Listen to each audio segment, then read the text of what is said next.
Hi, this is Trey Passer, and this is my movie review of Contraband,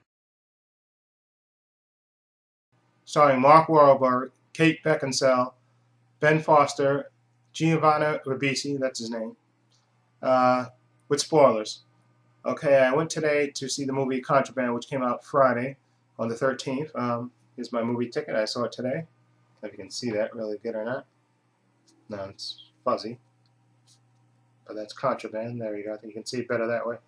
Anyway, like I said, when I usually do these reviews, I put spoilers in them because I can't really describe the movie, I think, without describing things that I've seen in the movie. So I'm just going to say Contraband was a real disappointment to me. Not that I had that high hopes for it. Usually movies that are released in January are usually, for the most part, not that great. And it's usually, like I said, it's usually a dumping ground.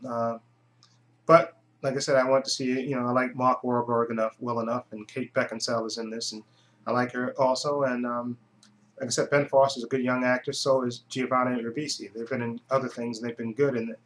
But the story just basically sucks in this movie, and some of the wacky things that happen in this movie just makes this movie just absolutely ridiculous. Let me just basically tell you what the basic story is about. Like I said, if you've seen the trailer, you know what it's about for the most part. It's Mark Wahlberg's a family man. He's married to Kate Beckinsale. They have two young boys, and Ben Foster's like a family friend. Mark Wahlberg's best friend, I guess. And basically the story begins with you see a young man on a boat, and he's playing cards, and then all of a sudden you see the harbor patrol, you see helicopters descend on the ship, and in a panic he reaches up above his head and grabs what appears to be drugs and dumps it in a bag, and he runs off to the side of the ship before the harbor patrol pulls up, and he dumps it off to the side and dumps it in the water. Okay, so basically, and you find out later that this young dude, that just dumped the bag in the water, is Kate Beckinsale's brother. Okay, and apparently he was running drugs. Now, of course, after this happens, after he dumps the drugs, in fact, he goes to tell the people he was carrying the drugs for that he had to dump them because the harbor patrol was coming. Of course, you could see a mile away this is a bad idea. And even the guy that's with him, he has a partner that's with him. Even while they were driving to where they're supposed to meet the guy he's working for, he's telling the guy, Kate Beckinsale's brother, this is a bad idea. This is not a great thing to do. Okay, but he's telling him, listen, it's better that we go instead of running. Okay? And then they meet the guy and they tell him, and the guy they meet is Giovanni Ribisi. Now, if anybody's seen Giovanni Ribisi before, you can look him up in the Internet movie database. I think he's about 5'3", 5'4", maybe, tops. He's a short little guy. And as good as an actor as he is, he's not that intimidating. I'm just going to say that right off the bat. Okay, and so, of course, he tells Giovanni Ribisi, he pulls up in front of Giovanni Ribisi's truck and tells him, Giovanni Ribisi comes out and over to the side of his truck and to the side of the car of Kate Beckinsale's brother and he tells him, listen, we had to dump your package, because the harbor patrol is coming.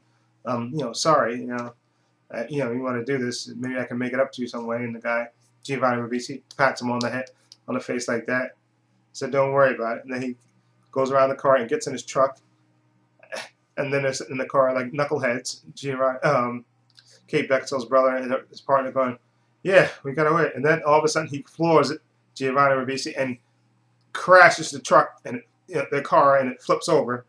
And of course, then the next thing you know, Mark Wahlberg and his sister get a call, and Mark Wahlberg and his wife gets a call, of course, from the doctor saying that her brother's in the hospital. So they go, and then that's when they find out that the brother has been running drugs, even though he wasn't supposed to do it.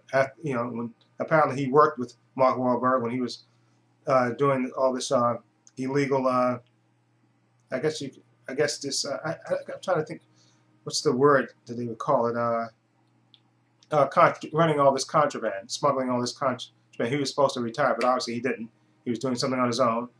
And of course, Mark Wahlberg is pissed at him and saying, listen, I got this wife and family, and you shouldn't have dragged me back into this. And look what you did to your sister. She's worried about you. and they're gonna, and you worry about, you know, you're gonna get killed by messing with these gangsters. Even though, like I said, Giovanni Ribisi is the shortest, non-threatening gangster alive. Okay, I'm just gonna say that, and I think part of the reason why they hired Giovanni Ribisi is it was so Mark Wahlberg can smack him around, because obviously Mark Wahlberg's not intimidated by him at all. And I think if they really wanted to sell the threat part of this movie, they should have hired an actor that was, you know, that was I'm sorry, just the bigger guy. I'm sorry, Giovanni Ribisi, even though he's a good actor and he's trying to play tough, I wasn't buying it. Okay, I'm sorry, I just wasn't buying the tough guy act from him. So basically, Mark Wahlberg has to go back. Oh yeah, let me explain something else. Mark Wahlberg's father, who's also a smuggler, he's in jail, of course, because he got busted smuggling also, but he's proud of his son now. He tells him, because he goes to visit him one time, and he tells him, "I'm proud of you because you got out of the life and you went legit," like you see in the trailer. But basically, Mark Wahlberg has to go back to smuggling to help his brother, pay the debt that he owes to Giovanni Ribisi. So of course, his father gives him a contact, and he sneaks up on a ship. And the great plan of his is to go down to Panama on the ship, and go down to I think it's Panama. Yeah, to go down to Panama. And the great plan is he's supposed to buy some fake counterfeit bills and then sell that when he gets back to pay off the money that his brother-in-law owes Giovanni Ribisi. And of course, when they get off the ship, of course all these wacky things happen on the ship. Like he hires his old crew back, and they store the money on the ship. They're planning on storing the money on the ship, and sneaking it back so they can bring it back and pay off the brother's debt. But while they're in Panama, all these wacky things happen because Mark Wahlberg's contact, who he's supposed to get the money from, the counterfeit money, is trying to give him bills that counterfeit bills that are not quite counterfeit. Okay, they're not good enough. So he has to go to the source to get the real, I guess, 100 proof counterfeit bills. And it's just all these wacky things happen in this movie, just that you can't believe.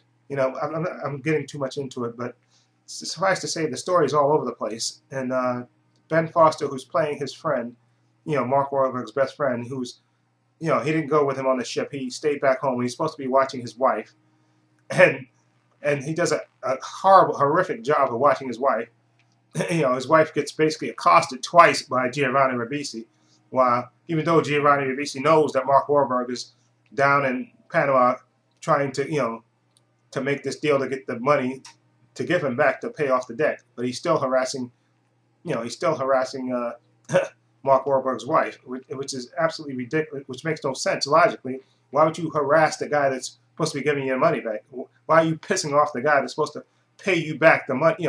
He's trying to, he's went down to smuggle, and he's trying to pay you back. So why are you harassing his family? It makes no sense. Okay, and also Ben Foster, who's supposed to be, like I said, his best friend, is supposed to be watching his wife, protecting his family.